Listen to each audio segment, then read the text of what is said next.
Are 3D printed guns legal in Canada? Well, this is a very interesting area.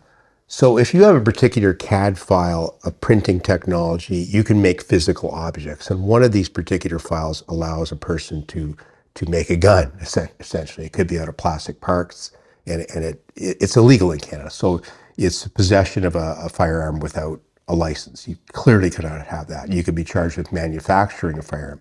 You could be charged with possession of a prohibited weapon or trafficking in firearms.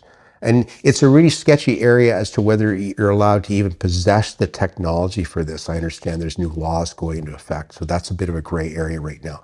But it's a very serious offense. The authorities are cracking down on this.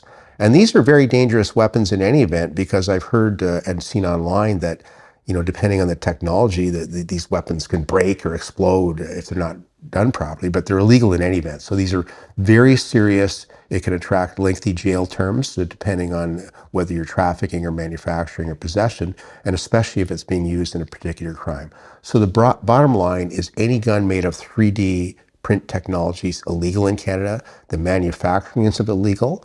And trading in weapons, obviously trafficking is illegal, and possession of prohibited device is illegal.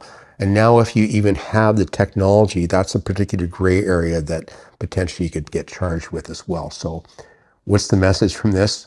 Well, we want this out of the hands of the gangs. We want to crack down, and that's what's going on in Canada, and the authorities are taking this very seriously, and rightfully so. Thank you for watching our video. We are absolutely committed to bringing you the best possible criminal and DUI educational videos.